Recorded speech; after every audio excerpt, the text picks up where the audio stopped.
evening, everyone. I would like to call this meeting to order. Historic and Architectural Review Board meeting on this Wednesday, August 7th, 2019. We are calling it to order. Our first order of business will be the Pledge of Allegiance. Allegiance to the flag of the United States of America, and to the republic for which it stands, one nation, under God, indivisible, with liberty and justice for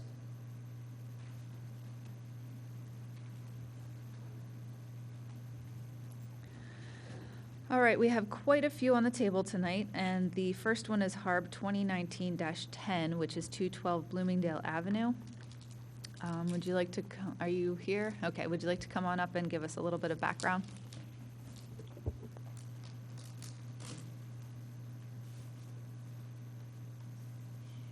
This way or facing me? I forget. Oh, there we go. Okay. Yeah, that's fine.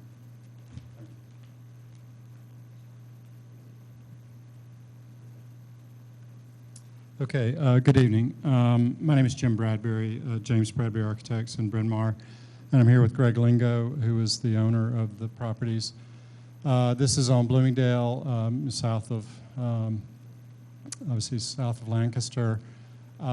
This is a proposal to divide, or I guess it's already subdivided, Greg. It's already subdivided. Build 3 single-family homes, one on the avenue itself and 2 kind of behind.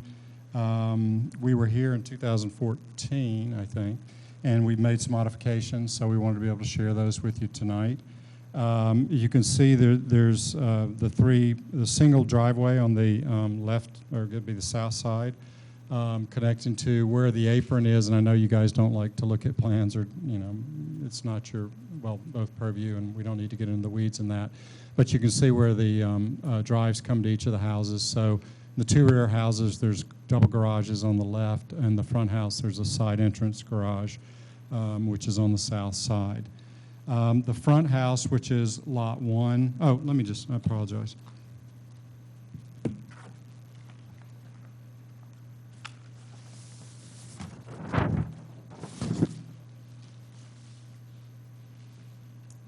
Real quick, just some of the context of the neighborhood.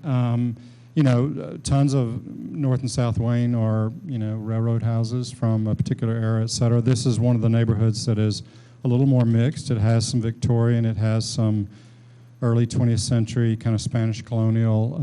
There at 223, quite a charming little apartment complex. 220 Bloomingdale is more Victorian. Across the street, 213 and 215, as I would guess, kind of a 1970s Williamsburgish. There's a house up at the corner of West and Bloomingdale with this sort of Second Empire style with this large or continuous 3rd-story mansard roof.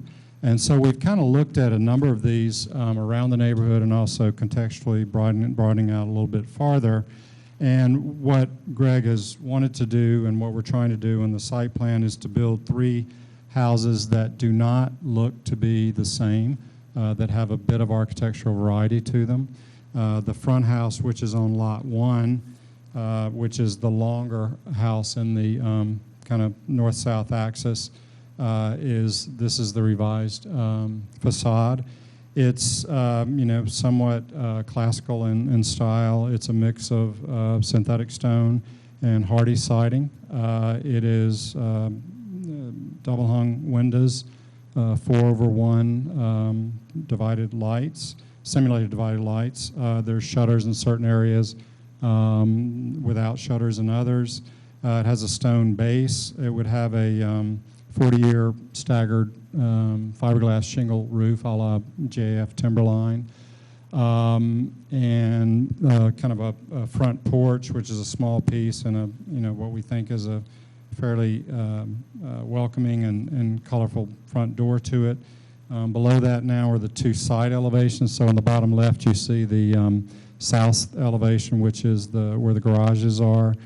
Carriage-style garage doors, a little pent roof, which would be a pre-finished standing seam aluminum, white clapboard in this case. All of the trim would be synthetic recycled plastic material like a Fypon that would certainly look like traditional wood siding, cornices, etc. On the right-hand side at the bottom, which is the north elevation, is the fireplace, which is in the rear of the house, which would be a combination of kind of a cast stone and a synthetic stone. So that is lot 1, which is the front lot. Lot 3, which is one of the rear lots, which has the garage entrance, again, on the left-hand side of the facade. It's always difficult, you know, when designing a house facade and trying to, when the garage is not on the side, but how do you emphasize the front door vis-a-vis the garage doors? And so in this case, again, we have a porch that is meant to be with a pediment and sort of, I'll call them arts and craftish square columns, which is meant to denote and bring more interest to the front entry, and then the double garage doors in this case, again, carriage style, but rather, in this case, painted blue to match the front door. A variety of... One question. Yes, absolutely. I didn't receive the other design plans for the other houses except for the front. The site plan? The design plan? We did not submit the floor plans. We were told Oh. not to submit the floor plans. No, the exterior plans. We are not privy to your previous submission, is what we're trying to say.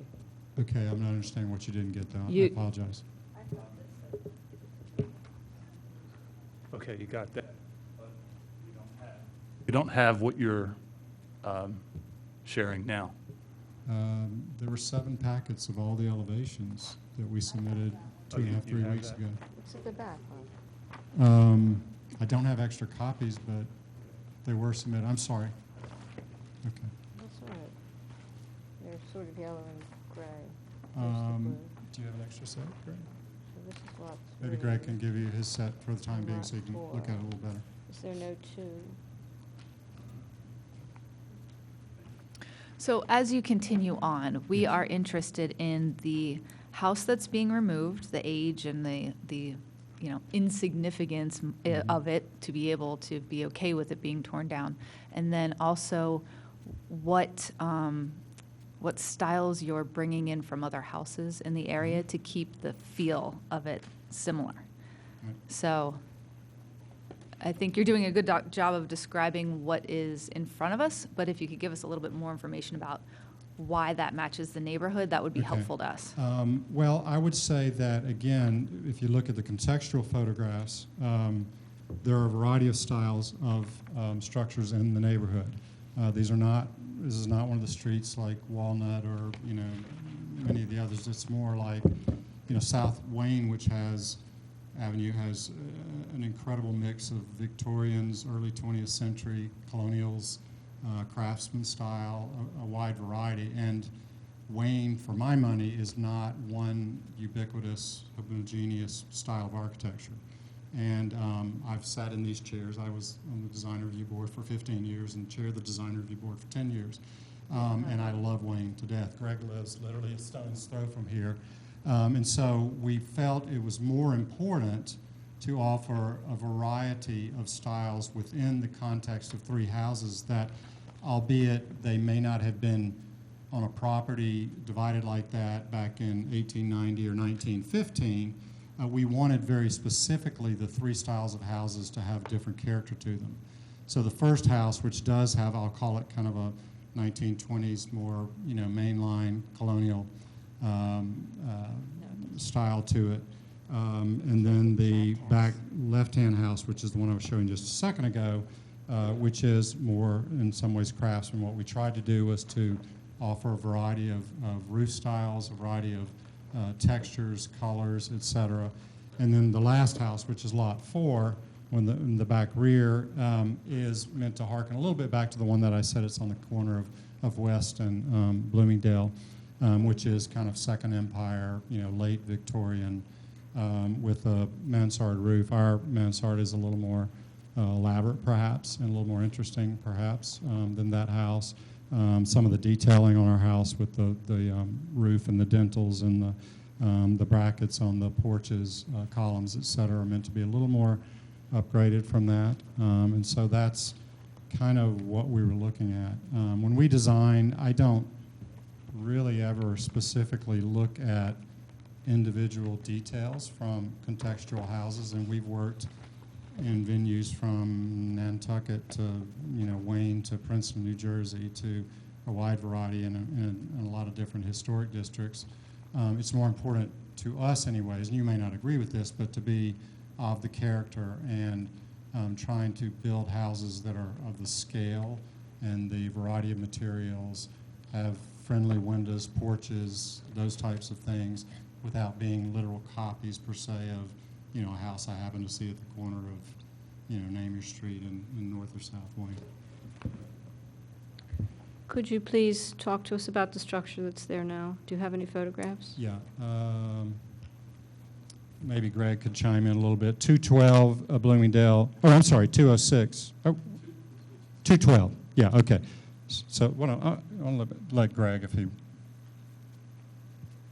So this property was, can you hear me? This property was part of a settlement agreement between some neighbors in Radnor Township on or about 2013. And when I purchased the property, we negotiated a settlement where we would build less houses than the prior builder was hoping to do. And we would also keep 216 Bloomingdale and renovate that house. So we're talking about 212 Bloomingdale. There was a garage behind it that would be taken down. They were built in the 1920s, I believe. So we were in front of the Harb approximately 5 years ago, received our approvals. Styles change and products change, and a lot of what we had designed previously had stucco on it. So as a builder, we build about 140 homes a year in this area. We've decided as a company to no longer use stucco except in certain accents places. So it was important to me to work with Jim to come back to remove the stucco and then kind of upgrade the elevations a little bit from what was previously approved. So 212 will still be there? No, Or- 216 will still be there. 216, okay. So- 212, that's an apartment, Correct. It's Apartments now? two apartments. so that will be demolished? Correct. So it's Okay. this house. You want Yes. to tear that down? Nope, it's Oh, no, not sorry, on here. no. Oh, it's, Oh, could we see a picture of the house you plan to tear down, I please? don't know if we have that here. Yeah. This is the next door neighbors. yeah, that's right. That's I don't 210. know. What is this? Are you keeping this? This house, are you keeping that house? Yeah, that's mislabeled. That's 210 that we're looking at the picture of. Okay.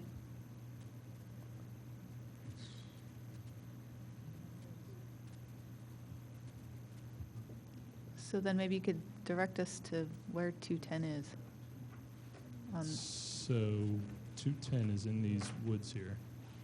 I don't know if we have internet access. We could show you a picture. It looks like 210's relatively obscured two- from the two- street, 210 but is the 212 is not. 210 is the garage behind. Well, this is not a 212. picture of a garage. No. Correct.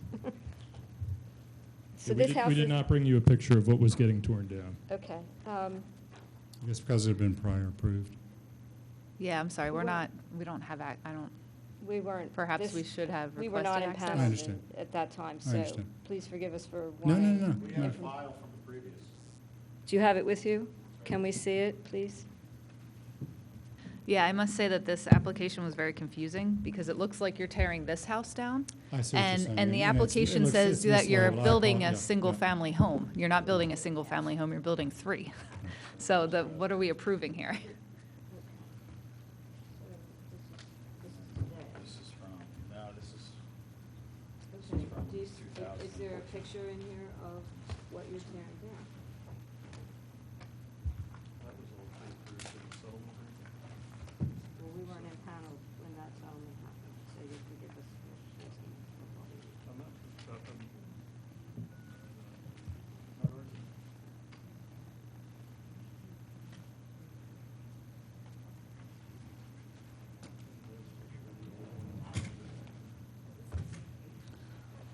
I think it is. Well, 212 is right on the street level, I know, because I saw it there, and I saw the 4 apartments that are there. So that's right on the street level, 212 So whatever this is, on Bloomingdale. it is There's not. a garage behind it. I'm so confused what you are planning to tear down and what can be seen. shaded area is not correct. Hardly correct. This picture is not correct. This house actually is on the corner right here. So this is maybe it's 200, perhaps. We're not tearing that house down. So we do not have a picture of the house that's getting torn down. Okay, and you didn't then either, obviously. Right, because it was part of it, like, part of the agreement, the court. So, which court granted you permission to demolish it?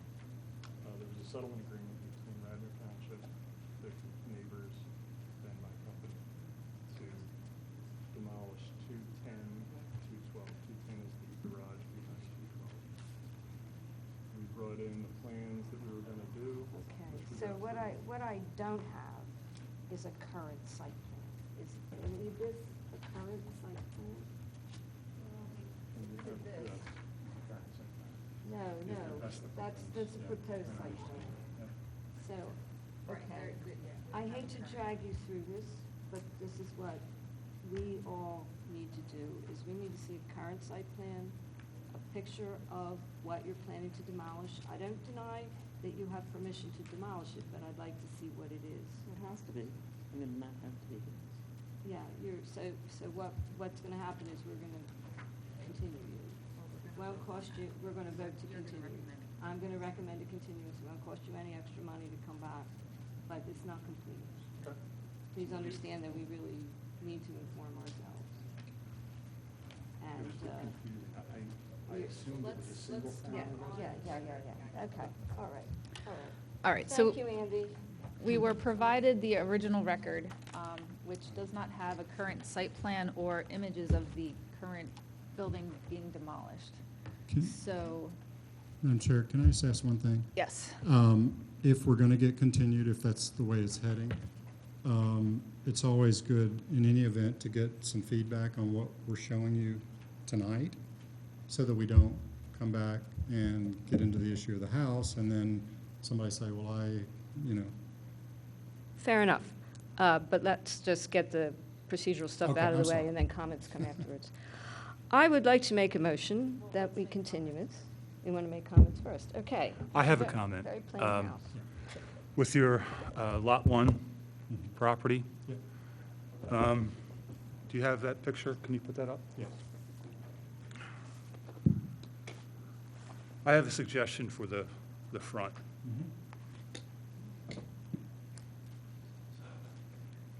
Okay. You see that? Yes. Okay. In my opinion, see those 3 windows there? Yes. And I'm assuming this property is going to be facing the street where the apartment house is now, right? Correct? Okay, so this will have site influence? Now, in my opinion, with this particular house, see these 3 windows? These 2 here? Yes. I would like them to be lined up in symmetry with the windows, the 2 windows below. This window, centered over the front door in symmetry. And the reason why I say that, and again, this is a property that's going to have site influence right there. I've seen new construction like what you're also proposing on the sides here. Right. Other houses in Bryn Mawr that were recently built around the hospital, they also have this similar configuration and a lot of windows. Okay, that's the sides, all right. But for this, I would like to see symmetry with these 3 windows lined up, 2 windows here, 2 windows here, this window over the door, because in my opinion, symmetry to the human eye is more pleasing than asymmetry. Okay. That's one comment that I had now, knowing, I originally thought that with your plan, this was the house, but now that I've gotten further information, I see this is a whole site development, so I can at least comment on Lot 1. Okay. Can I just say, we'll definitely look at it, and I don't remember the exact things, I would submit that if you look at a lot of early 20th century mainline domestic architecture, Oakey, Walter Durham, Trumbauer, you name it, and I have a master's in architectural history and taught architectural history at 2 universities, they were rarely symmetrical in that, the way that you're speaking about. If you had a center hall Georgian that had a door, a window above, flanked by 8 windows or 6 windows, you would have seen it. But in an asymmetrical, even a classical composition, you often had exactly what you're seeing there. And I'm not saying it's not worth looking at and worth trying, but I think we would want to show you whether we think it works or not. If not to be disrespectful, but I just, and you're juggling also what's happening behind the facades and what makes sense in the rooms. And you don't, personally, I would not want to create a false facade that a la Main Street in Disney World looked cute from the outside, and you go in the little Photoshop and the windows are not anywhere related to what's happening in the plan behind, is my only point. So, My comment, could you Sure. tell me why stylistically you chose such a small porch when so many of the houses on that street and in that neighborhood have very inviting front yeah, porches? unfortunately impervious, and it's something we're up against, in trying to balance the need. We think, and Greg thinks very much, that porches obviously are friendly. Front porches are particularly friendly. People don't use front porches functionally as much as they use side or rear porches. And we wanted to be kind of a liminal space that's welcoming to the neighborhood and the sidewalk, et cetera. But we simply couldn't go with larger porches or more overhangs, to be honest with you, because of the impervious requirements. I think that's where a physical site plan would be very helpful to us, so that we could understand your constraints. Okay. So I have a question and then a couple of comments to help you through this next Certainly. time. Are these 3 lots? Three They have been separate subdivided divided. lots, yes. So I guess I'm wondering why this was submitted as one application for one single-family home. Oh, we saw that on the agenda. I hope the application didn't, we didn't submit the application, Greg's firm did, but it should not have said one single-family home. The actual, okay, it should have said 3 single-family homes. Don't we need 3 applications for 3 different homes? The gentleman I spoke with said it was only for 212 because the other lots were already approved through HARD.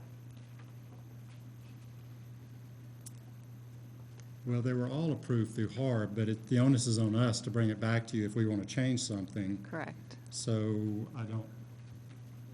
One property approved through HUD previously. Right. That's just the way, and again, I don't want to say, just because they did it in 2014, you guys should do it. But that's the way it was done in 2014. Clearly, it should not have said one single-family house. It's 3 houses. And there have been changes to each house. Okay. Which is why we're here, to show you all of the changes. So I am going to ask or recommend that when, I will vote on a continuance in a minute, or if there's any other comments or options, but I would recommend that you bring us a current site plan, bring us an image of what's there. If there's a way to help us understand the scale of the homes that you're suggesting, sometimes there's, measurements of the surrounding homes, just so we can get an idea of, is this going to be a Yeah, we could do more of a huge? street site plan or drop our Exactly. site plan into an area. That helps Yeah, with no, I that piece of understand. it. I And get- just with the placement of a home behind a home, what's that going to look like? Understood. If it is already 3 lots, help us understand that and show us, what each lot is going to look like. And and if there are changes on each, I would say that's a separate application for each. And then I noticed that the application was submitted by Nevin at Rockwell Custom. Mhm. I love Rockwell Custom's work. So generally speaking, I great. think that it's, whatever is going to be built will probably be beautiful. The only comment I had, I kind of think porches a lot too when I think of Wayne, so I understand I understand the impervious issue there. But my other question was, this particular, I don't know what it's called when you kind of cut off the corner Hip, of the roof. Yeah. To me, truncated hip roof. that's like a 90s style house, which I'm not the No, I style know. person on the board. I can bring you some precedent for that. So too. that would be, that's my only comment on the Understood. design itself. Understood. Is there any other comments that anyone would like to make? All right, I would like to make a motion that we continue this application to give the applicant opportunity to provide us with the documents we've requested. It's been seconded. All those in favor? I'll second. Okay. All those in favor? All are in favor, so we're going to grant the continuance on this one. Okay. Thank you very much. Thank you.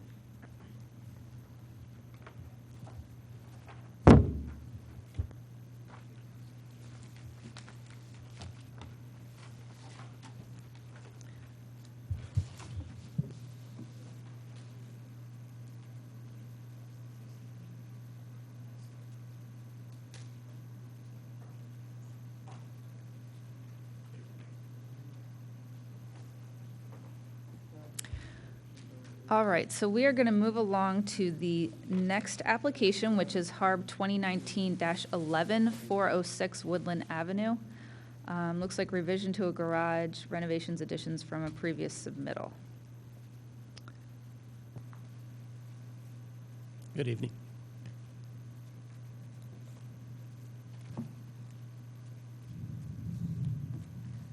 Here's a good sound.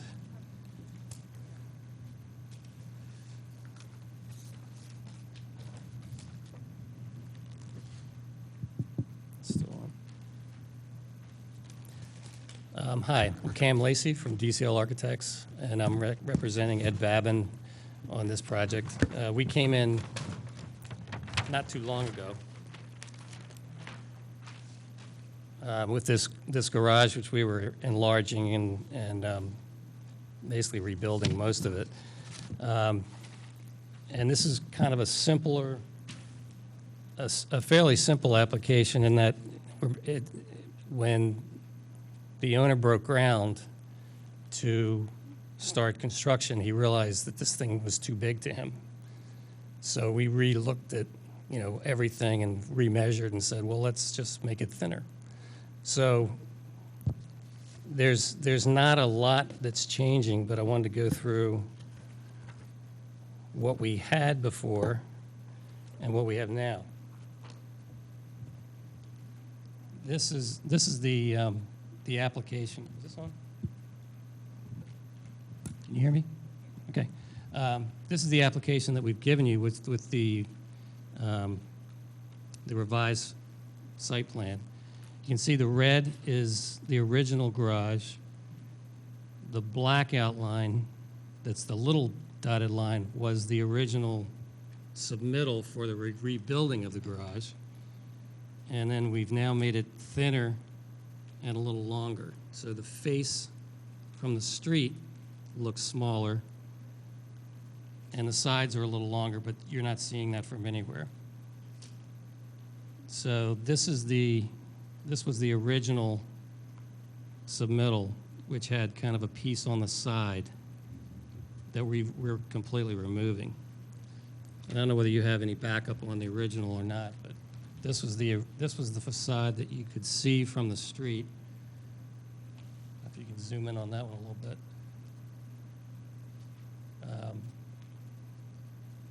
This is kind of the original garage that was being removed, taken down, reorganized, and we created a little bit larger main gable. But we had this addition on the side that was a man entrance and a stairway that went up to a loft area that was going to be a shop. And it also had a loading zone on the end.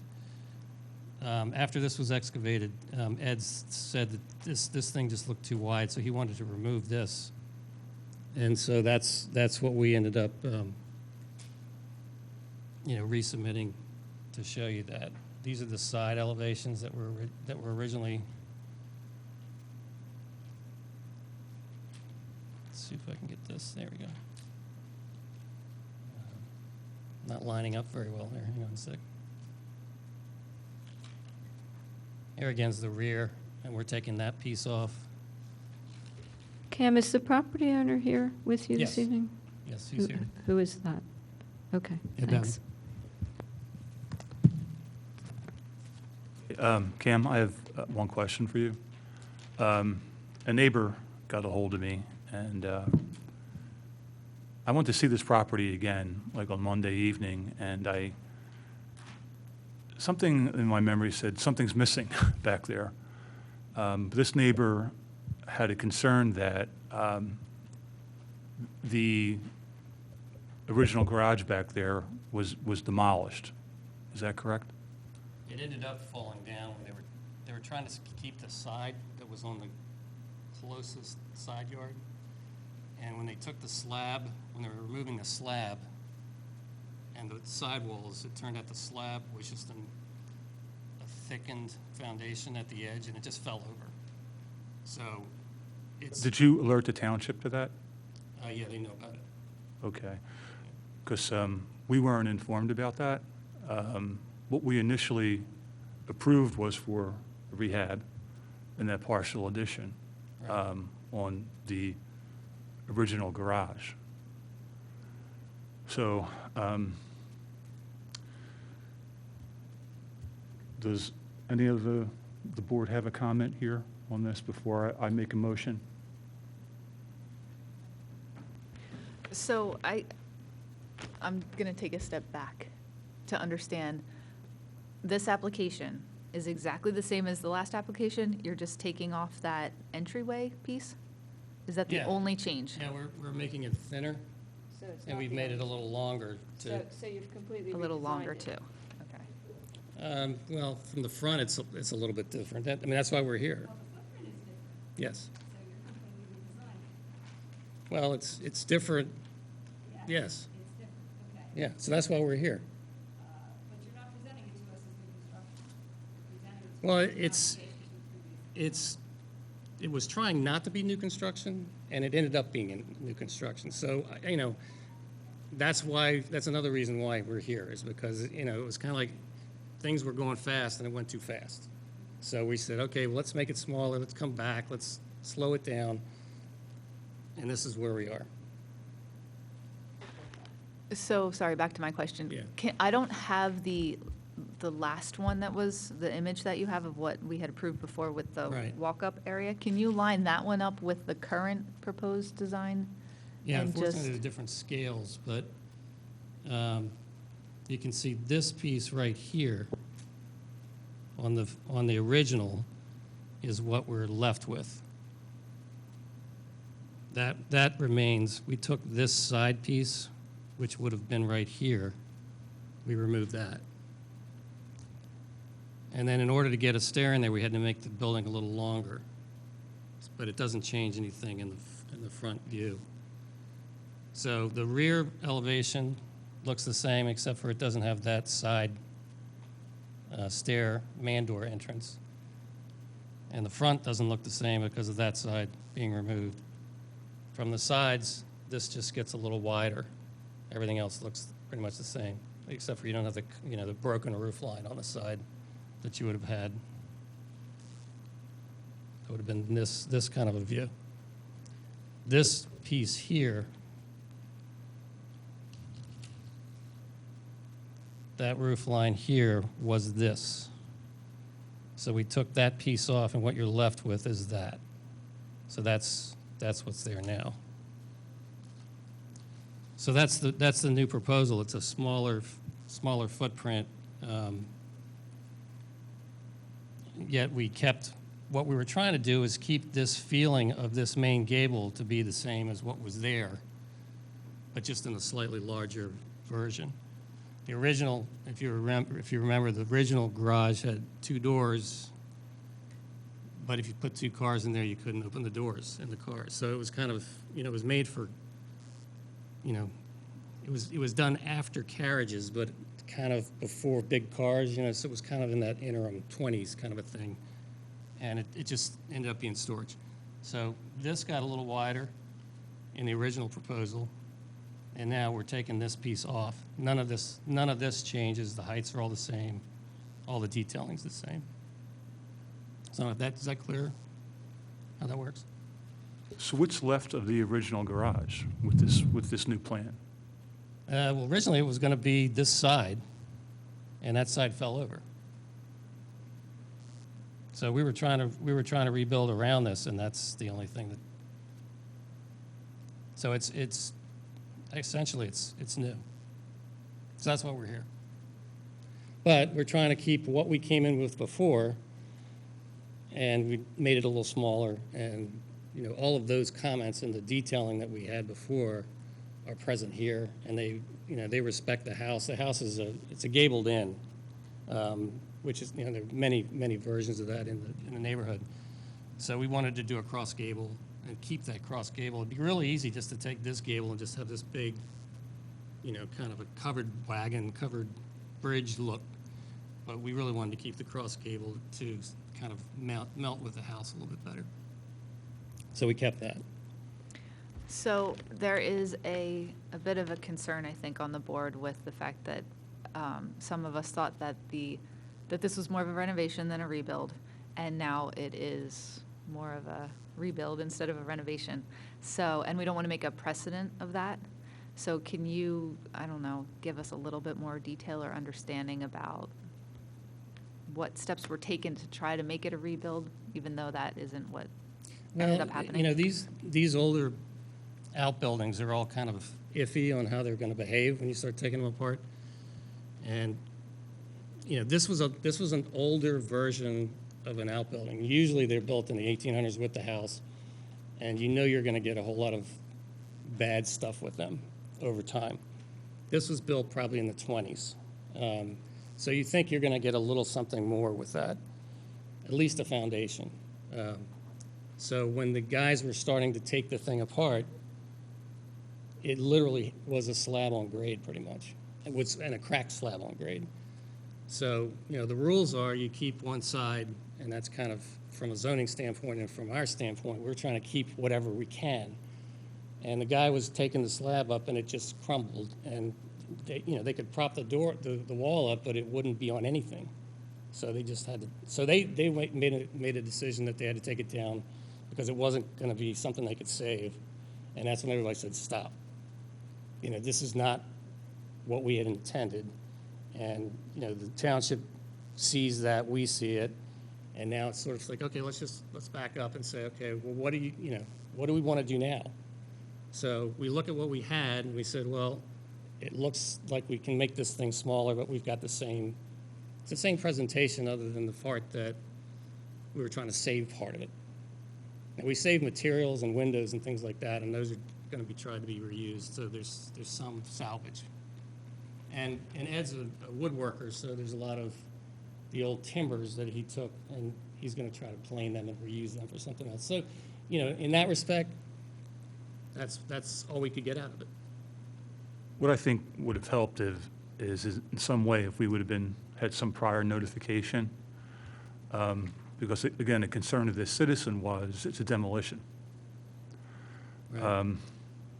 Well, And again, with us- I agree, that happened quickly, and that's why we Well, I stopped. can understand the reason why you did what you did, but again, I think that some kind of notification, like from the township, because what we approved wasn't followed, Right. at least, you know, from that prior That meeting. standpoint, yeah. So, and you know, again, we do set precedent here. I know things happen, things fall apart, et cetera, you have to adjust, but there should have been some notification so we could go and study it, get the opinion of the board, Board of Commissioners, for example, on how we as a board should approach this type of issue. So with I that don't know being, what the internal process is when, I know when you guys approve something, it goes to the Board of Commissioners, they follow with what you want or have recommendations beyond that, and then you go through the permitting process. I don't know that there's, unless the elevation or the scale of it changes, does it come back to you. It should have come back to you, and I don't know how it would eventually come back because we're here now, but there should be some kind of internal notification Right. that apparently you didn't get. Well, there- And I thought you probably There, did. there get. should be, or at least at the township. Yeah, the township level, Should I'm saying. have, said something. Someone going there and looking to see what we approved is actually being done. So we don't have these vague type of things that pop up, like, which they can do, where a wall disintegrates or something like that. So, Bob, if I could make a comment on that, just let Hang me on a quick, sec. and then step up to the mic. It sounds like they did notify the township, and I understand as a board, we would like to have had that before sitting up here tonight, but I don't think that that duty is on them to make sure, like, on the applicant to make sure that we are aware of it. So I just want to be careful about blaming them for the lack of communication within the township. I'm not blaming them, I just, I was looking for clarification. Because even I thought it was a bit odd that we wouldn't have been informed, at least from the township, but looks like, I'd like to make a comment. I'm just curious. Of course, the township got involved once we did the demolition, and that we found that there was no footing there, and it was crumbled, the haunch that was there. But just so I have an understanding, what relevance would that have in this meeting? Meaning that, is there a protocol that when there's a change like this, that it has to go to HARB in that moment? So in other words, this review board, from my understanding, is to approve the design of a garage to make sure that it goes with the historical features of the property. The construction portion of it is not really relevant here, is it? I mean, unless you can educate me on that, meaning that if there's a field change that doesn't affect the elevation, and even the township, I could have continued to proceed if I moved the garage over 3 feet with the original drawing, which you had already approved. So we wouldn't be here today if I didn't make a decision to make my garage smaller. So what I don't understand is how HARB would have, if there's going to be a motion to stop this approval, what relevance that has with construction? Is this not only to give an architectural feature review and make sure that it's approved from the elevation? So first of all, I think that you came back here, and I think that that's the right thing. Right. If you had moved the entire structure, then part of what we're looking at is what is the view from the public right-of-way? So it would be relevant to us in that sense. I wasn't told that by Kevin. I mean, Kevin said you have a couple options here. Go through, he didn't know we were re-reviewing this, but he said you can move it 3 feet to get it onto the existing setback line and just continue with construction, or you can go to zoning hearing and try to get it back where it was. At that time, I was relieved because the garage was just too big. The excavation of the garage, it took up too much of my property. So I would have, if I was happy with the garage size, I would have continued construction. At no point did anyone tell me, in the several people I dealt with in the township through this course of this, that the HARB had any relevance at this point with a review. So we take that exact garage, we slim off one end of it, barely changing the elevation, and I'm hearing pushback. And I'm curious why. I have an angry neighbor that's crazy, and obviously he has started this whole process, and I can't imagine how it's affecting HARB. I need to be educated on that. Well, I can add something. I mean, there are two things going on. One is that we're changing the elevation and the scale, and that's in their purview. The other thing was the application said we're trying to rebuild this and reuse this side, and that didn't happen. So there are two things that have changed. In the end, it's all going to look the same but smaller. Right, exactly. So I think they were reacting to what we're showing them and something that we said was going to happen that didn't quite happen the way it was stated to happen. And they also don't have any feedback from the township that says, hey, this is happening and you guys should look at this and it's coming back to you. Like, there should be an internal, Right, you know what I right. mean? We were never told that. That's, Well, they this don't- was they a didn't- they didn't either. voluntary, this was go ahead. To give a point of some maybe just a little clarification, I think the process that occurred here was that what everyone assumed was there, when they started to dismantle the structure and work their way across to the portion that was being saved, as they went across, they quickly realized what was there, or what was supposed to be there, was not there indeed. And what was there was in essentially a crumbled condition. So if there's an internal mechanism that needs to be either worked on or looked at from the community development side to this board, I can bring that up with Kevin. But really, I was out at the site for the footing inspection. Everything has been above board with the discussions. It's just that what was supposed to be there was not. And then obviously that has an effect. I hope that gives some clarification, and if there's anything you would like us to do internally to communicate better to this board, we can have that discussion. I think you guys did the right thing. So I'm not arguing that you didn't. Trying to answer your questions, it's just when things change, yes, it's supposed to come back in front of us so we can make sure that the changes are in line with what we're looking at. In your case, I think the changes are in line. I think, that's my personal opinion, the board will vote. But if, to me, from what it sounds like, you did the right thing. And again, you can't guarantee that you're going to save a wall if there's no footings under the wall. I completely understand that. Yeah. So I asked you just to talk about it a little bit more because we were not privy to what had gone on since you were here last, just so we could understand better what the situation is. I don't have any more comments, but I'll leave it open if anybody else does. I do, I think, in the sense that Cam has been a previous chair of HARB. He knows every rule, probably better than any of us. And I appreciate his sensitivity to historic architecture far more than I would appreciate about 99% of the architects working in the area. And I would like to recommend a certificate of appropriateness on that alone, because I have a huge amount of faith in his work, what he knows, what the rules he knows, what they found, what they did about it. I don't think he's going to sideline this. So I will go ahead and second that motion. I would like to propose a certificate of appropriateness. Can I comment one thing real quick? There's a zoning issue that they're questioning whether we can keep it now where it used to be, which is about 6.5 feet from the side yard. Ed wants to keep it there. We want to keep it there. That's in keeping with what used to be there. All these things line up.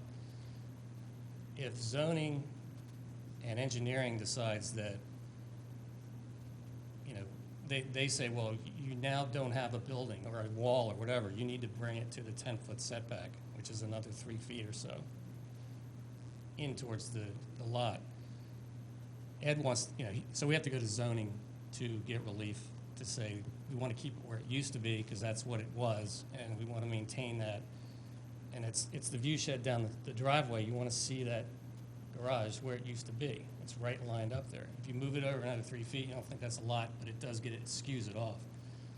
So Ed is fully intended to go to zoning and ask for that waiver or whatever to keep it where it is. But zoning might say, nope, you got to put it on 10 feet from the setback. So we may have to move it over, not from what we want to do or what you guys want us to do, but from what zoning And you know how that works. It's, you know, zoning, health, life and safety and all that, that trumps everything. So nothing else will change in this plan, other than it might have to go 3 feet based on a zoning ordinance. But we're going in to try to keep it where it is. And that's, you're still Yeah, firm on that. all of the neighbors surrounding me's garages are literally on the property lines. Mine happen to be 6 feet off, which is a lot more than what the others are right now. But, and again, if I have to move it to 10 feet, I will. So I Well, just that's wanted not you, our before you, purview. before Right, you went exactly, into. that's not relevant here. Before you went into a vote or anything, I just wanted you to be aware that that was a possible condition, so, All that red tape. yeah. Yeah, that's okay. It was a blessing because I have a smaller One garage second. now. Well, I made the first proposal, so Well, do you want me to remake it with recommendations? you can do it. So I'll go ahead and I will recommend the certificate of appropriateness with the recommendation that, I don't know if it's a recommendation, but where it ends up landing, we approve this design. And I would even go so far, if we can approve it this way, to say that I am okay with it staying where it used to be. So that six and a half foot line is, it doesn't, we don't have purview over that, but we can make a recommendation that they would accept that. That would be great. So Thank you. that is what I'm recommending. Do I have a second? I'll second that. All those in favor? All are in favor. Thank you. Thank So, you all. Thank you very Thank much. you. Sorry for the confusion. That's okay, we got through it.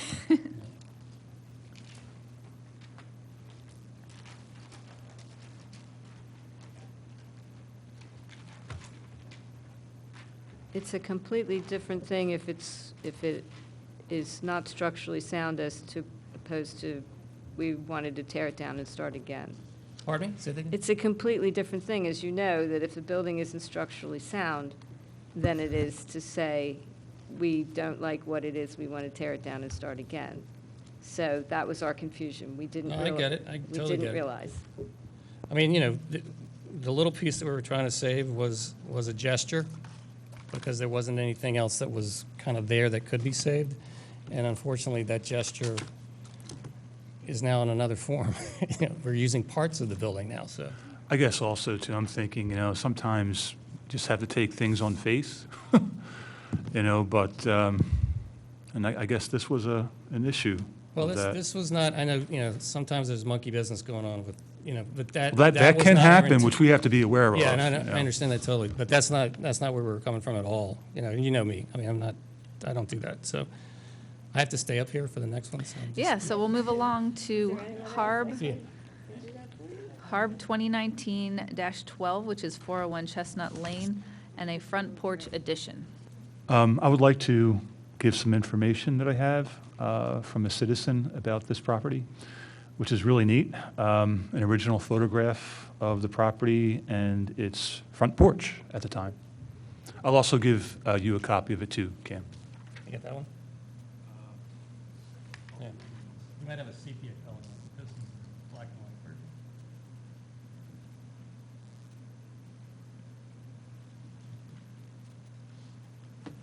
Again, I'm Cam Lacey, DCL Architects. This is Beth and Gregor Grant's property on 401 Chestnut Street, or Chestnut Lane. This is a shingle-style home built in 1895 to, early 1900s. That's the same one, right? Yeah. Okay. This was one of the original houses that was built in the development of North Wayne. Price and Price, Wendell and Smith, shingle style. There are a couple of different, there's the same house, maybe 3 or 4 versions of this in the neighborhood today, and it was kind of called the roundhouse because on one end it had a round first floor masonry living room, and then the second floor came out over the top of it and was all shingle above that. And then the other defining feature was it was a curved roof line that took over this kind of 3/4 porch that went up and went into the second floor window line. The description that's been said is that, alterations or additions, front porch has been removed. Now, I don't know what time frame that was, but I've had this happen before, and I've been before the board before where we've taken a porchless house and brought the porch back, but also done it in a little bit different fashion. Here's the site plan. Here's Chestnut and Beech Tree. North is kind of that away, I think. This is why they call it the roundhouse. And this is a 2.5-story piece all back here. This is what we're trying to add. Right now, in the red, there's kind of a temporary pressure-treated deck with a stair that has served as a porch for this family for, maybe 10 or 15 years. And so this was always in their plan, is to bring a porch back. And so we've done the same footprint that was there originally, as best we can tell, to bring that back. And as you can see, it sort of ends up coming underneath this second floor bay and then wraps around, doesn't quite go to the end. The owner, there are examples in the neighborhood that have this porch still intact. It still has the curved roof line. It still has the small spindly columns. The owner didn't want that look. He didn't like the way this was this roof line kind of encompassed the whole facade of the front of the house. And it was also an expensive roof to do. Anything that has a curve in it's very, very costly framing-wise. So what we tried to do is bring back a porch, but go with more angular kind of a construction. And these are the front elevations without the porch, which I think you guys have. So we're talking about putting it in this area right here. And that would be right there, on the side view, right here on the side view. And then here's the front elevation today without the porch line. And then the following pictures, kind of go around the house. And then I've got some contextual pieces of people next door. This is kind of a large version of the gabled inn with the stone pillars and square columns underneath. And then this is the next door neighbor. There used to be some things going on here that I'm not sure, but it doesn't happen yet. It doesn't happen now. But the idea that this is a stone base and pillars above that, same idea. Can't see some of these other houses. And then I gave you a packet of kind of neighborhood houses and different column styles, where you have, here's a shingle style house with a stone base and double columns. This is kind of a lousy shot, but this has just square columns. In a lot of cases, these are full second floor overhangs. These are really truncated columns. Same view, just a little tighter. Very large base, smaller columns with doubles. These are tapered columns. Again, a shingle style. And these were redone to have panels on them. That was not original, but it's the same idea. And then here's some with a smaller round. And these are actually Corinthian, which is probably not original. Just guessing. It's a real hodgepodge. Yeah. One style that I see in all of these pictures that you've presented is that the base is wider than the top. The base the base is wider. And the drawings that you present, the base is the same as the top. They're actually not quite as big, but what we've done is, I'll go through it now.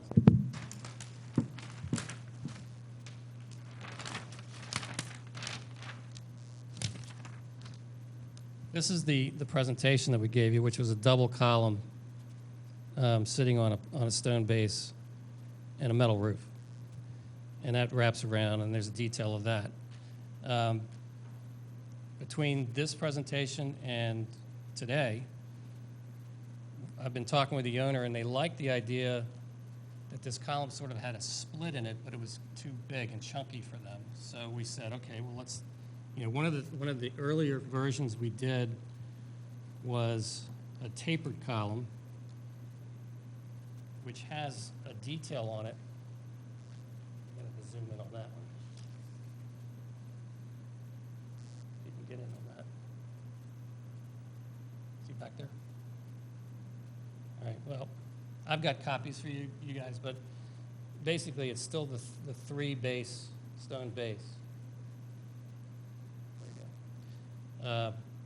But these columns are tapered, and that they're, again, a bit smaller on the base than the base stone, and they're smaller again at the top.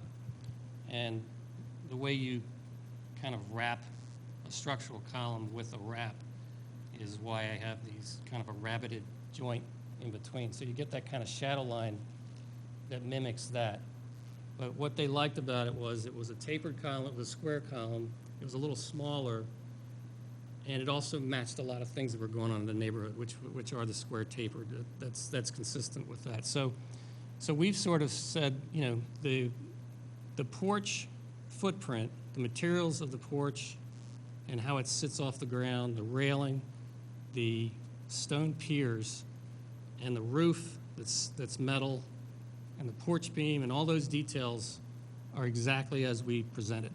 The only thing we're talking about altering is the piece between the stone and the porch beam, which is the column itself. And so that's what this is. And I wanted to, I've got copies for all of you for that. So everything else is the same, but this is where they wanted to head, and I hope you can. This is a little bigger. This might be a little easier to see. So anyway, and I've done this before on another house. It was a gabled inn about 5 years ago, where it had no porch, and the original had a scoop front porch roof, which we recreated. But it used to have these little 4x4 columns that sat on a really minimalist base of a deck, and they wanted to have something a little bigger. So they ended up.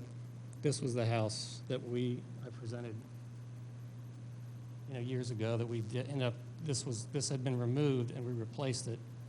And it's the same idea. We have a stone base, and this is a tapered column. It's got a lot more whimsy to it. It's got a little bit more detail to it, because this guy who owns this house wanted to have some fun with it. This one is very simple. There's a square base here. The taper runs up. It's four-sided. There's a square capital, and then there's a band that goes around top and bottom. It's almost like kind of like a colonial detail, but it's in a square form. And then the way you join these things together, you're going to have a joint. You kind of express the joint and make it a shadow line, so that it goes. You have to put this thing together in two pieces. So that's why that was sort of resolved itself that way. So that's what we'd like to present as what we're going to do, because they decided that they liked going a little slimmer, and they liked this tapered look, and it also matched a lot of things going around the neighborhood. The double column exists. It's in rounds, it's in squares, it's in tapers.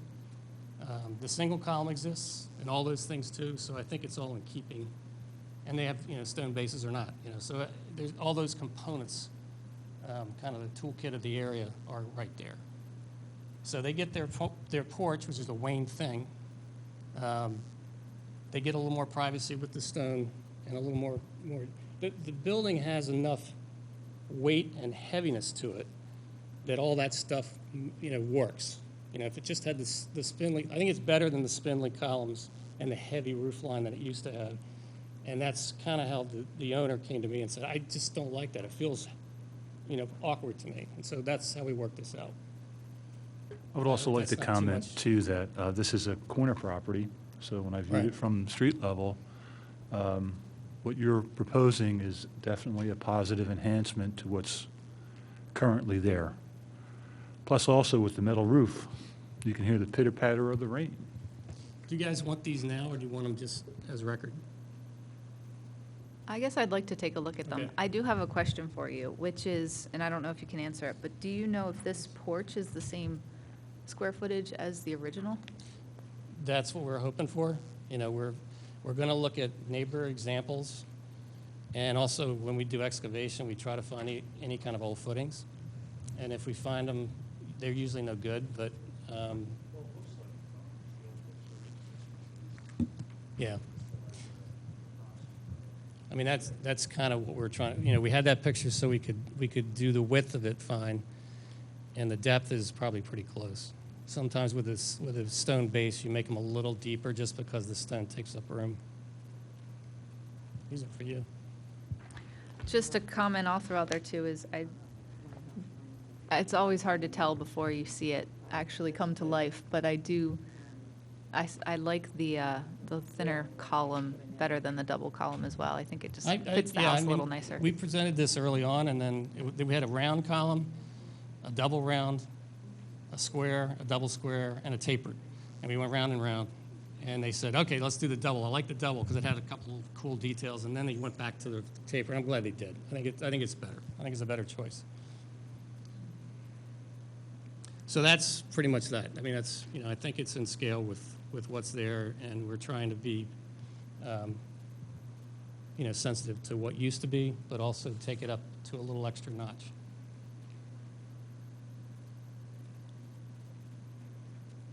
And I got an email from Greg Pritchard last week who sent me this picture, because he always does that, you know. And he said, I just thought you might like Well, this. And he I- also did that to me too, so. Okay, so I'm not special at all. So anyway, but I think he sent this to me in the beginning when I asked him because I always ask him, do you have anything? And I never get an answer written. It's just a picture, or many, you know, because he just has it all. So, and that's the house, you know. I motion to recommend a certificate of appropriateness. Do I have a second? I'll second. I heard a I'll second. try that again. I'll second it. All those in favor? We have 4 in favor, so Thank we you. will recommend that certificate of appropriateness Thanks for for you. listening. Yep, thank you. All right. It's good to see you. Good to see you guys. All right, our last one of the night is HARB 2019-13, which is 220 Lenoir Ave. Creation of a 1-story addition to add a family room, mudroom with laundry, and new basement access while also planning for aging in place. So just to clarify, we do not need to know anything about the internal scope of the project. This is purely what we will see from a public right-of-way.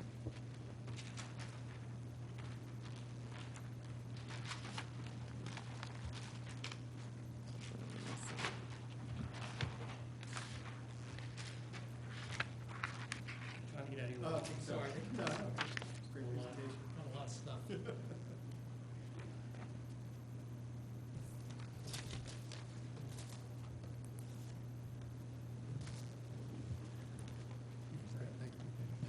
Thank you. Thanks, guys.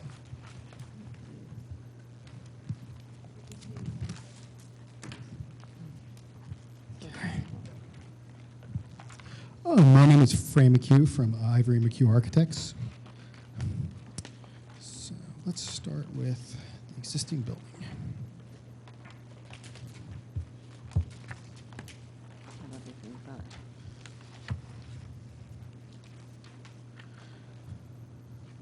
So this is our existing house, and you can see it's a craftsman style. It has, it's a mixture of half timbers with stucco up at the top.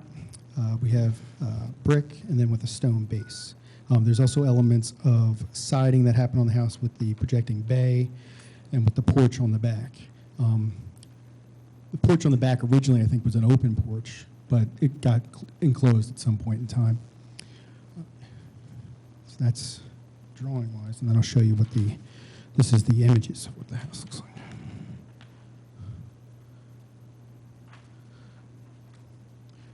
Front, side that way. I don't have a date on the house. I know it was, the architect was D.K. Boyd, who did the house. He did a couple different houses like this. But Greg Pritchard, who sent me the drawing for the house, the corner with the date was was lost, was ripped off. So what we're proposing is a one-story addition, mostly towards the back,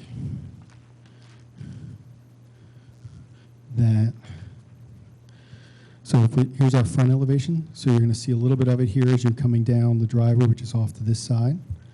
And then as it wraps around the back, to encompass those areas that you mentioned, I realize that what's happening inside is not, but we try to keep it one story to minimize the impact on the back, try to keep our windows here as well. The way the roof line works, those windows are intact. And it's just an idea of trying to expand the footprint of the house on the interior to work with how we need to live in the future and moving forward. We tried the materials that we used, so a couple things we did. The house has a very unique divided light structure, so we're looking to replicate that on the windows. Given the materials of the house, we tried to break up the materials of the addition as well. The main gable you have your main gable, and then you have this small roof line that comes across. So we tried to replicate that with some stucco and some half timbering up in the gable lines, which you can see from the front helps, gives a little bit of interest to the roof shape without it just being this over-sweeping gable that just covers the whole structure. Tried to keep a heavy line. Bringing the siding material along, we tried to create a baseline of the siding with a drip board at the bottom, and then ultimately the foundation would just have a stucco, just so it's not just a blank foundation that way.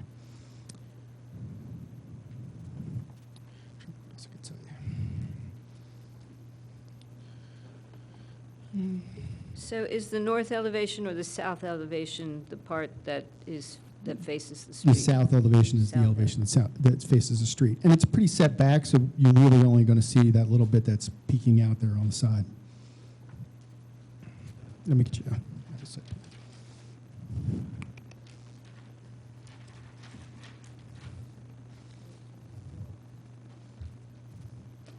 Yeah, I would just, again, like to point out, which you had emphasized, that this house was designed by a noted architect, probably in some circles a little bit more noted than Horace Trumbauer, because David Knickerbocker Boyd was a little bit more broader in the work that he did in the profession as far as advancing it, and also played a major role for setbacks for New York City skyscrapers, which is interesting. So I wanted to point that out because I noted on the Radnor Historical Society website that it was noted that it was this Mr. Boyd, but that information came from the Anthium in Philadelphia, which one of the members of the Radnor Historical Society is expert in.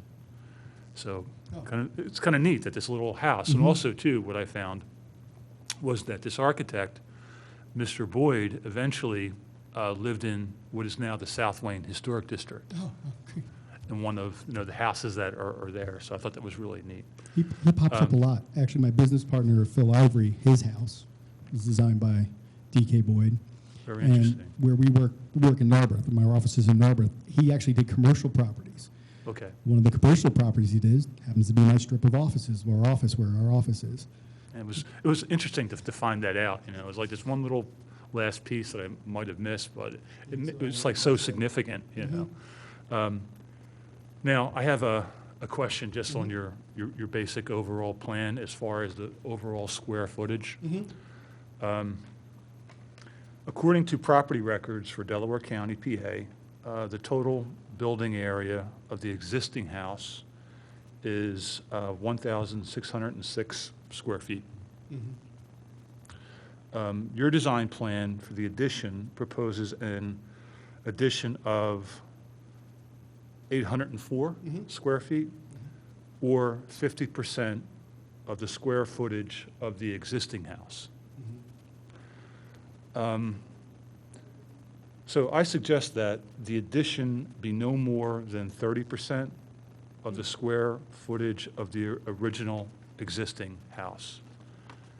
The reason why I say this is because it looks like it could be a question of massing in that way, and we want the original structure, which is obviously also historically significant because of this noted architect, to be the most prominent feature, even though the vast majority of the addition is behind the house. In board meetings that we've had over the years here, I see that it's no hard and fast science when it comes to, having an addition be at most 30% of the total square footage of the existing structure. But the several architects who have presented to us, they have noted that, and I took note of it too, because there's no exact science, because the whole issue of massing is a big one, but it's not an exact science. But I think what works is for an addition to be at most 30% of the total square footage of the existing house. Yours is Yeah, it's 50%. larger. But I can understand your purpose for it, because at one time I was a caregiver to an elderly parent who was ill for a number of years as a team with my youngest brother. 8 years, that was. So I could see there with, I'm assuming the property my owners. clients, Yeah, David aging and in Susan. place caught my attention. And then I saw what you were proposing for the inside, and I thought, okay, this is like another little house. So again, for me, I would propose, at least as far as your addition, that it be less than, at most 30% of the total square footage of the existing house, and whether or not that would be something that would be reasonable, and whether, you and the ownership would be open to that. David Miska, lived at the house for about 35 years and really liked the neighborhood and the house, and have been trying to come up with an addition that would really keep the features of the house, existing house, as much as possible, and we're very aware of that issue of massing. And we originally were thinking of a two-story addition, but it just looked overwhelming, and we felt that we could get what we needed with one story. We've gone through several rounds with Fran on this, and this is really the minimum that we could work with. If we would have to cut it down, it's probably a no-show. I don't know, Sue, you want to say anything to this? While you're coming up, I'm gonna, and this is probably more for the architect, but I could care less how much square footage it is. I want to know that it looks good from where the public will see it from. And this sizing from the front, and it looks like you won't see it from the side pretty much at all, looks good to me. My only question is the style of the roof, and it might just be hard to understand it in a flat drawing, but I don't quite understand how that connects with and/or continues the flow of the current house. Okay, so if you look at, if we're looking at this elevation, what we're just trying to do is similar to how you have, you guys can stay real quick, we can finish, we can just jump back. We have the gable, and then across the gable is a smaller shed that essentially connects the whole triangle. It's a pent roof that connects that whole triangle, and we're just trying to mimic that, and that's kind of what it ends up. It breaks it up a little bit. I mean, I probably could have just done it with a straight gable. Just we're trying to give it a little bit of interest without just, again, it in some ways it gives it interest while also diminishing the mass a little bit on that side. So the appearance is that this part of the roof wraps all the way around as you go around the whole building. I mean, this steps out a little bit, but you get this continuous band, much like you have on the existing house, that runs around the base, and then with the gable and the stucco popping out at the top here. So that's what you're seeing here, is this little bit of gable that's happening right here. Is that any clearer? Yeah, I guess it just looks bigger, maybe because it's a smaller piece of the house. It just looks large. Yeah, what I was trying to, The foot part avoid looks was large. this, which was if we just brought the whole gable out, it would have been this. And just trying to avoid that kind of big block right there.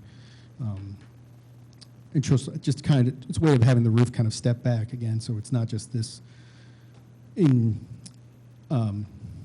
deference to the whole square footage issue, we're trying not to make it, knowing how large the footprint is, we're trying to do things that, from a scale point of view, diminish the size of that footprint, so, because that is a challenge. And to what David said too, not going 2 stories, which was something we considered, was like, that's a lot of addition on this house, so. Just want to say one thing about the design, and if, from the front view, you see that room on the side with the multiple windows. In the way I see it is taking that back porch and flipping around so you see it from the side instead of from the back. And that was one of the important things that we thought would be there. And also that we did actually add a back porch so that to break up the back look, because I find back porch is very functional and pent roof's very functional in terms of when it rains. If it rains sideways, it shields you a little bit.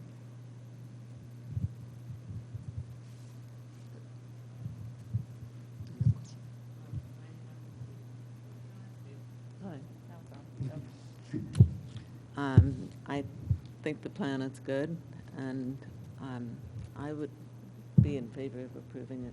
Thank you. So I'll let somebody else make the motion, but I'm not hung up on the percentages because I've lived in a very small house for a very long time, so maybe I have a little more appreciation of what you're doing, and since I'm also aging in place, 50 years in one house, maybe a little more sensitivity to the whole thing.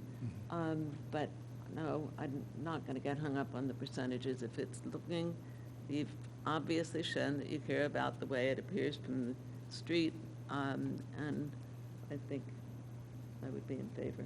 Well, Terry, that's interesting that you bring that up, because I was thinking about, the square footage potential, for massing. But this is an adaptation for modern use. Mm-hmm. People who want to age in place. And for that argument, I find it reasonable. So unless anybody has any other comment, I'll make a motion here.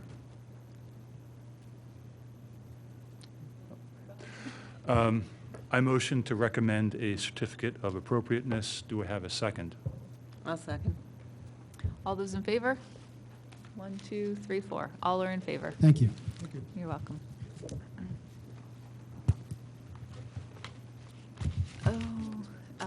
You can just leave it there.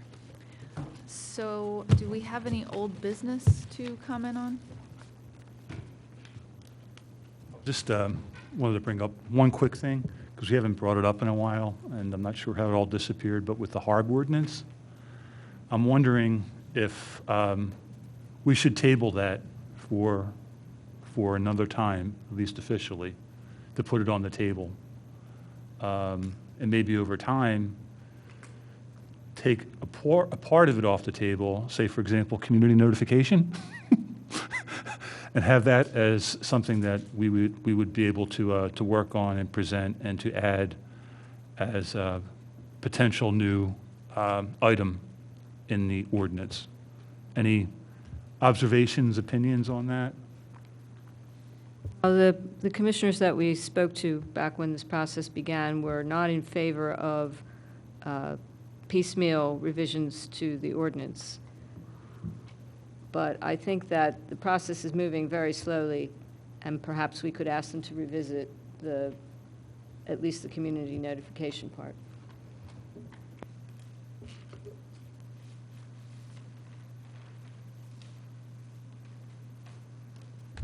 Okay, at this point in time, would anyone from the public have any comments? We have one in the public currently. All right, then, at this time, I would like to share that the next meeting of the HARB is scheduled for Wednesday, September 4th, 2019, at 6 o'clock p.m. Applications for that meeting must be submitted on or before August 20th of 2019. This meeting is adjourned.